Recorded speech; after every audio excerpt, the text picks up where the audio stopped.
Hey, amazing people. Uh, what we're going to do here now is we are going to have a look at how we can add and subtract fractions together where the denominator or the bottom of the fraction is not the same. So we can see in this example here, which we're first going to look at, we've got 2 over 5 plus 1/4. Now we can see straight away that the bottoms aren't the same in these fractions. One's got a 5 and the other has a 4. What we're going to do is we're going to use a strategy to help us understand the changes that are occurring as we add these two fractions together. Now, what you can see here is we've represented each of these fractions by a rectangular block here. Now, in the first one for 2 over 5, we've split this up into 5 different parts, and we've shaded in 2 of those parts in blue. And then for the second block, to represent 1/4, we've split this up into 4 parts, and we've only shaded in 1 of those 4 parts in.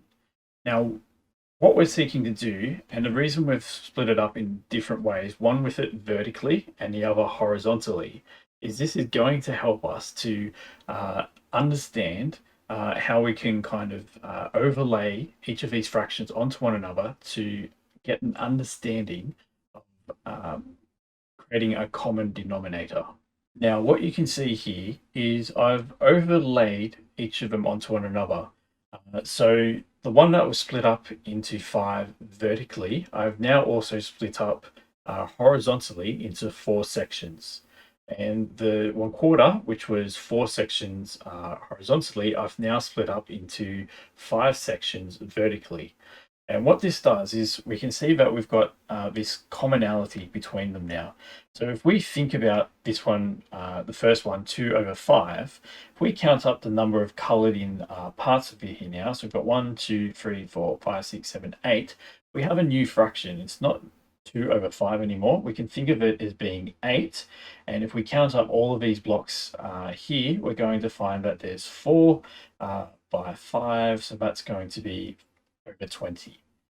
Okay, and what has happened here is effectively we've just multiplied this fraction 2 over 5 by the denominator of the other fraction, being that 4, the bottom of the other fraction.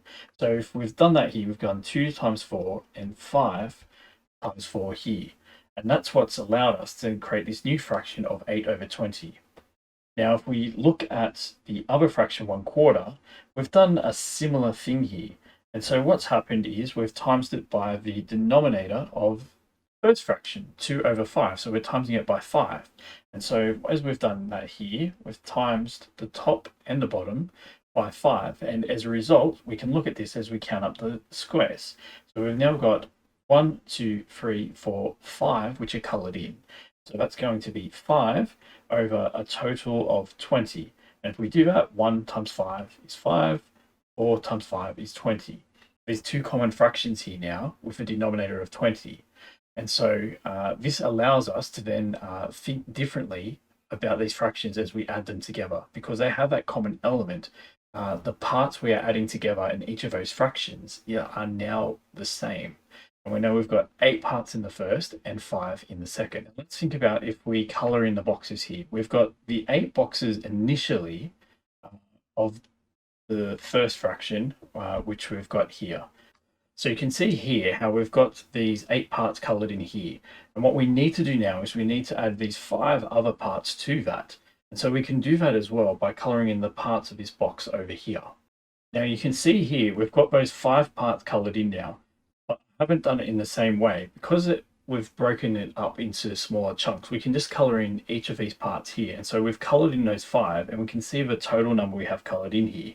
And so if we were to count them all up, we would find that we would have 4, 5, 6, 7, 8, 9, 10, 11, 12, 13 here, which is the same as if we added 8 and 5 together. And so we can see here that the fraction we then get is 13 over 20.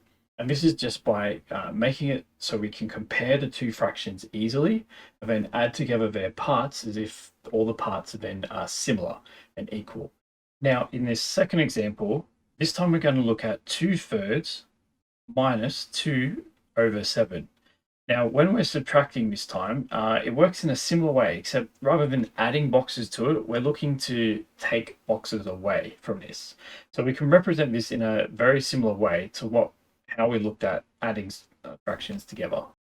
Now you can see how we've got the blocks here. Now the first one we've got is represented 2 horizontal rows colored in out of 3 in total.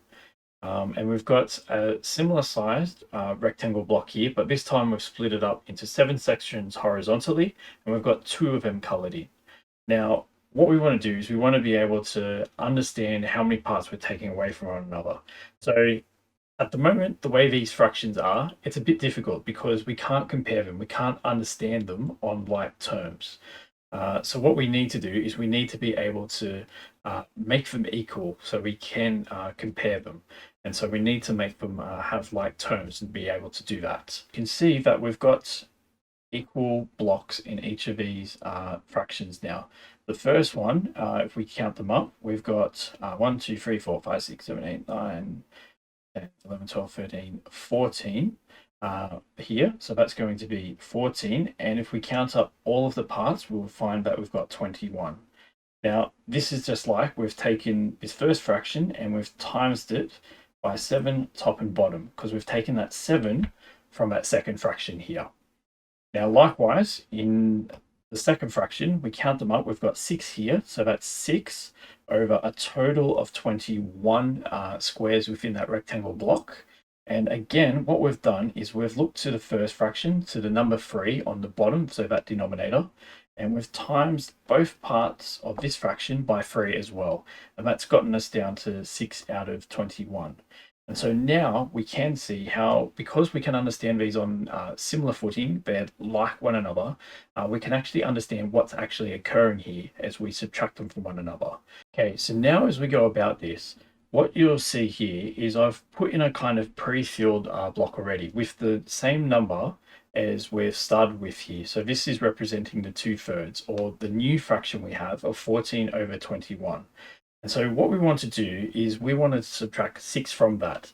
The reason why it's useful to have this pre-filled in, so as we subtract here, we can understand what's happening.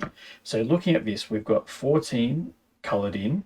What we want to do is we want to basically eliminate 6 of these. So I'm crossing 6 of these out now. So that's 3, 4, 5, 6, which have been crossed out.